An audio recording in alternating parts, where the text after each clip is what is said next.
ለምን መግለጫ አላወጡ? ብዙ ነገሮችን ማንሳት ይቻላል።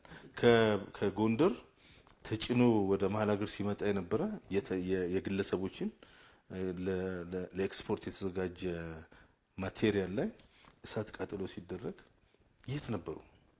በክልል ውስጥ ትምህርት ቤቶች ምንም አይነት ኦልሞስት በመልቲ ሚሊዮን የሚቆጠር ተማሪ ወደ ትምህርት ቤት እንዳይሄድ አትማሩም ተብሎ ዘመቻ ሲደረግባቸው የት ነበሩ? ይሄ ማንነታቸውን ያሳያል። ድሮም እናውቃቸዋለን። እነኚህ ጽንፈኛ ፓርቲዎች ናቸው። እውነቱን ለመናገር ምንም አንደኛ የኢትዮጵያ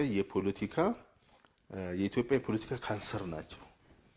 ምንም አስተዋጽኦ ያላበረከቱ ለሀገሪቱ ልማት አስተዋጽኦ አንድም ያላበረከቱ የድኩማን ስብስብ ናቸው። በኢትዮጵያ ዲሞክራሲ በኢትዮጵያ ውስጥ መልቲ ፓርቲ ሲስተም ኦን እንዳይሆን አቢዩስ እያደረጉ ያሉ ፓርቲዎች ናቸው።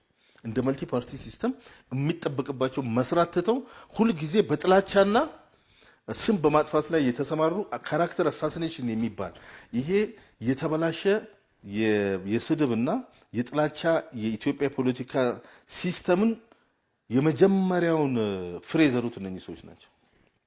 አሁን እዚህ ጋር ሲደርስ መግለጫ ያወጣሉ።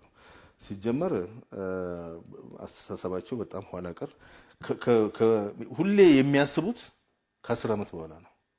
እነሱ ዛሬ ላይ ሆኖ የሚያስቡት ምናልባት አንዳንዶቹ 97 ላይ ናቸውና ይሄ በጣም አሳፋሪ ነው።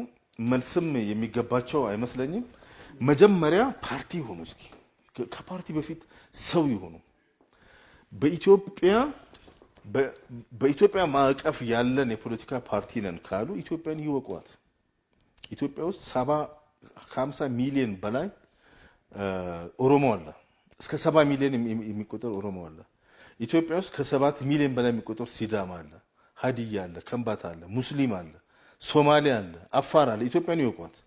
ለነሱ እቺ ከ4 ኪሎ ማትርቀው ኢትዮጵያ ካሁን በኋላ አትመለስም።